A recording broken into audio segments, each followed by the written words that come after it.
रामकृष्ण हरी मंडळी, आज आपल्याला एक महत्त्वाचा विषय म्हणजे असा, आज असणारा होळीचा सण आहे. आपल्या भारतीय संस्कृतीमध्ये प्रत्येक मराठी महिन्यामध्ये एक वेगवेगळे सण साजरे होतात. चैत्राला जसा पाडवा गोड झाला आणि शेवटी असणारा आपला वर्ष संपत असताना बोंबलायचा सण येतो, तो म्हणजे असणारा होळीचा सण. या दिवशी बोंबल्या मारून साजरा करतात. त्याचं बोंबल्या मारण्याचं कारण असं आहे, कृतयुगामध्ये हिरण्यकशाचा वध केल्यानंतर हिरण्यकश्यपूला राग आला. हिरण्यकश्यपूने असणारं अशी दौंडी पिटवली आपल्या राज्यामध्ये, नाम घेऊन येदी देवाचे हे ब्रीद हिरण्यकश्यपूचे. पण योगायोगाने परिणाम असा झाला, हिरण्यकश्यपूच्याच पोटी जन्माला आलेला मुलगा कयाधू मातेच्या आणि हिरण्यकश्यपूच्या भक्त जन्माला आला. त्या मुलाचं नाव आहे भक्त प्रल्हाद आणि त्याला कृपा झाली देवर्षी नारदांची. सत्वर उच्चार प्रल्हादी बिंबला या न्यायाने, आणि तो मग मात्र असणारा नामस्मरण करू लागला. आपल्या तर राज्याचं ब्रीद आहे की आपल्या राज्यामध्ये कोणीही भगवंताचं नामस्मरण करू नये, पण घरीच मुलगा जन्माला आल्यामुळं राजाला राग आला आणि राजा हिरण्यकश्यपूनी भक्त प्रल्हादाला युक्ती प्रयुक्तीनं पटवून सांगितलं की बाबा तू देवाचं नाव घेऊ नको. पण तो ऐकत नव्हता. त्याला शाळेत घातलं.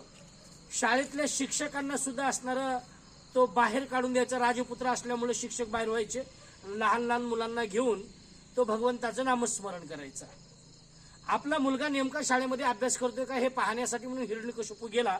त्याच्या नजरेला पडलं काय, आपला जो मुलगा आहे तो मुलगा मात्र इतर मुलांना सुद्धा भगवत नामस्मरण करण्यासाठी प्रेरित करीत आहे आणि स्वतःही नामस्मरण करीत आहे. या गोष्टीचा राग आला आणि या मुलाला आपण असणारं जिवंत ठेवू नये असं वाटलं आणि त्या भक्त प्रल्हादाला मारण्यासाठी हिरण्यकश्यपूने 12 प्रयत्न केले. त्यातला आजचा एक प्रयत्न आहे तो असा, हिरण्यकश्यपूची बहीण, तिचं नाव होलिका, तिला असणारं वरदान होतं, अग्नी नारायणाची तिच्यावर कृपा होती. ती जरी अग्नीत बसली तरी अग्नी तिला स्पर्श करू शकत नव्हता आणि ती कृपा तिच्यावर अग्नी नारायणाची होती हे हिरण्यकश्यपूला माहिती होतं. हिरण्यकश्यपू बेजार झालेला तिनं बघितलं आणि विचारलं होलिकेने, दादा अरे काय झालं, इतका दुश्चित का बसलास? मग हिरण्यकश्यपूंनी सांगितलं, ताई मी तर असणारं राज्यात दौंडी दिलेली आहे. माझ्या असणाऱ्या हिरण्यकशाला भावाला मारल्यामुळं मी त्या असणाऱ्या विष्णूवर म्हणजे भगवंतावर असणारा अगदी म्हणजे सध्या मला त्याचा राग आहे आणि म्हणून माझ्या राज्यामध्ये दौंडी पिटवली. माझ्या राज्यामध्ये कोणी देवाचं नाव घ्यायचं नाही. अख्खं राज्य माझं ऐकतं, पण घरात जन्माला आलेलं पोरगं ऐकत नाही. ते भगवंताचं नाव स्मरण करायला लागले. मग काय करायचं? त्याला मारण्याचे अनेक प्रयत्न केले, अख्खा पण काही मरतही नाही. होलिकेनं सांगितलं, काळजी करू नको, तू आसन तयार कर आणि तेही गोवऱ्याचं तयार कर आसन. त्याच्यावर मी बसते, माझ्या मांडीवरही प्रल्हादाला घेते. तू गोवऱ्या पेटव, त्याच्यामध्ये असणारा अग्नी प्रज्वलित होईल. अग्निनारायण प्रज्वलित झाल्यानंतर मला अग्निनारायण काही करू शकत नाही, पण तुझा जो मुलगा आहे म्हणजे हा भक्त प्रल्हाद तो जळून खाक होईल. संपला विषय. हे हिरण्यकश्यपूला पटलं.